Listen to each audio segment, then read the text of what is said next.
Hey you, I'm Sarah Turner. I'm a freelance medical copywriter, and I want to just talk to you about if you're looking to make money at home writing, even with no experience, how it is absolutely a possibility for you. There has really never been a better time to be a writer. You can be a content writer, you can be a copywriter, which I'm obviously a little bit more biased towards.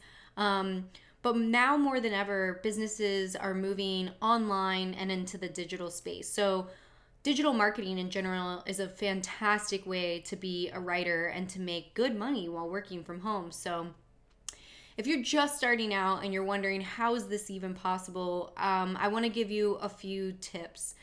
First, I want you to actually take the time and think about how much money you'd like to make. I don't think a lot of people take the time to actually do that. Like, what would an ideal life look like for you? Can you write down the number you'd like to make per year and then divide it by 12, divide it by how many days per week you want to work, and kind of get your daily number? Because when you have your daily number, you can start to look at the pricing that people are charging for writing services online and get an idea of like what you would have to potentially go for. So say you wanted to make $400 a day.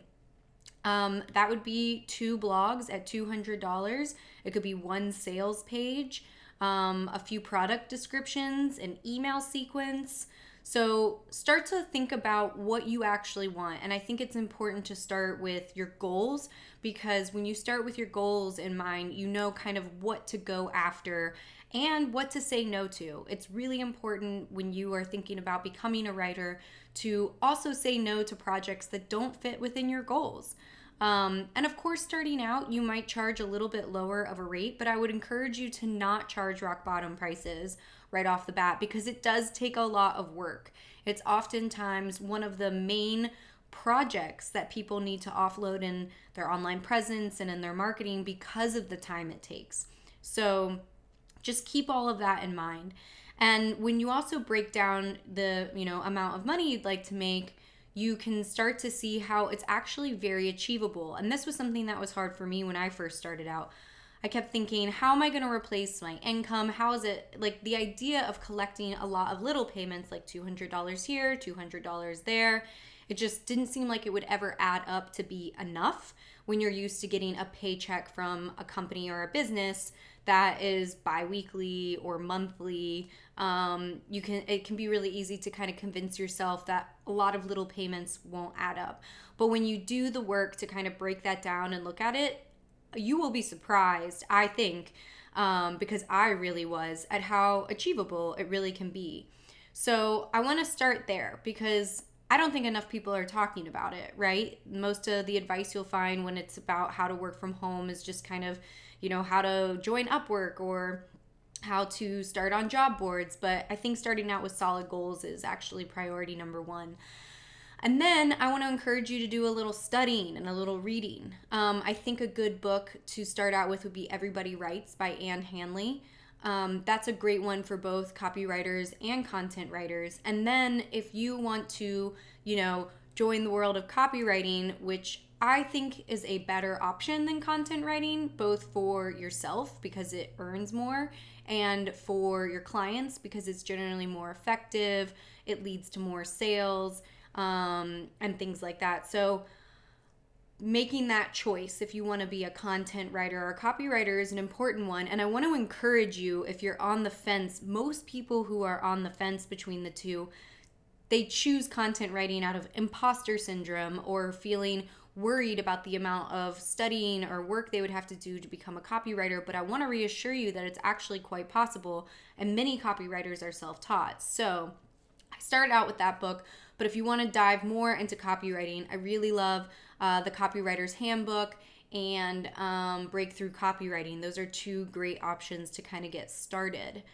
And then when it comes to getting experience, one of the best options, I've made a lot of recommendations over the years, and the one that keeps coming back to me that I hear from people that they're having the most success with is to reach out in your own personal network first. So before you spend all your time on job boards, and definitely don't get on Upwork, think about who you have in your immediate network who you could potentially write for. And now has never been a better time to reach out to businesses and offer your help and your support because, again, maybe it will be building a portfolio and in exchange for a testimonial while you kind of get the ball rolling. But their businesses need help more than ever right now. So think about the people you'd like to work for. Definitely pick a niche so that you have an area of expertise that you're working on. You get to know the audience better. You get to know what's out in the world better so you can make good recommendations as to what your client should be focusing on. So yeah, start to look in your personal network. Do some work in exchange for the practice because it's better to get started writing quickly and to get that practice. And also, build your foundation. So creating a website, adding portfolio pieces to it, adding testimonials to it, and kind of create your own little online presence. I want to reassure you that you do not need to have a social media presence, that says I am a writer. You don't need to do that. I really like to focus on things that push the needle forward in people's writing careers, and that is not one of them in my opinion. You do not need a social media presence about writing. To be quite honest, most clients who hire copywriters and even content writers, they're hiring it so you can take that workload off of them. They're not usually very interested in learning about the craft themselves. So having an Instagram or a Facebook that speaks directly to that is not really necessary. So try and keep your focus on things that actually push your business forward. And to me, the number one thing is gaining practice and building that portfolio and building that website. And then I want to talk a little bit about some of the qualities I've seen to be extremely helpful for people who are looking to become writers.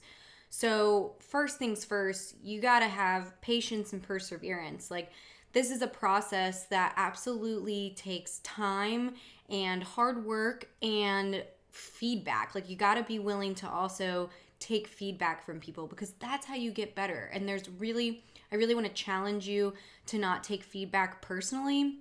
Obviously, you could have a one-off person who is pretty, condescending in the way they give feedback. But in my experience and the experience of other writers I've worked with, most people, when they're giving feedback, it comes from a good, helpful place. So you got to be also willing to hear and take feedback and incorporate it into your writing to become a better writer.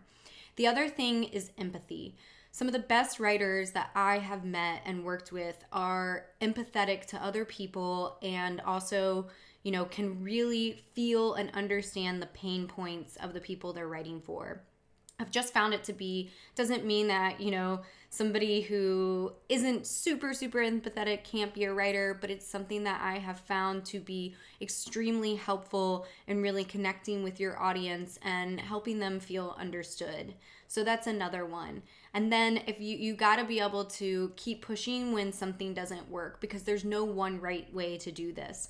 So after you've, started to build your online presence and gain a little practice, like, you might find cold emailing to be most effective for you. You might find LinkedIn to be most effective for you.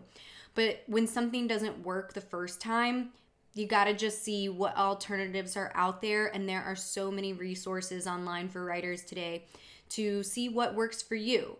Again, everybody's process to becoming a writer looks a little different, but it is so, so achievable. So use YouTube, search in the YouTube search bar, look up people who are talking about writing.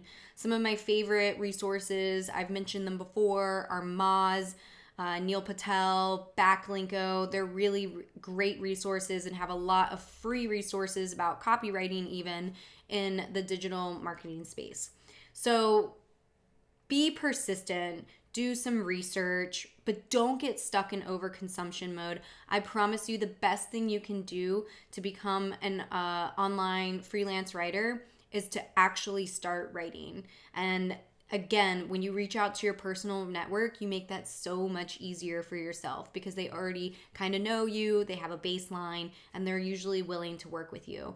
And I cannot reiterate enough that this is a time where we should really be supporting businesses. They're the people who employ other people. They are an important part of our economy, and we need to do what we can as copywriters to support our clients during this time. And also, there's never been a better time to start out as a freelance writer because there are a lot of people probably looking for projects and looking to strengthen their online presence as everybody moves online. So I hope this helps. Things are crazy right now. I'm feeling it. You're feeling it. And so if you have any questions at all, I would love to hear from you. You can drop them in the comments. And of course, share with me things you'd like to hear in the future. I'm really here to help, and I want to support you guys as best as I can during this time.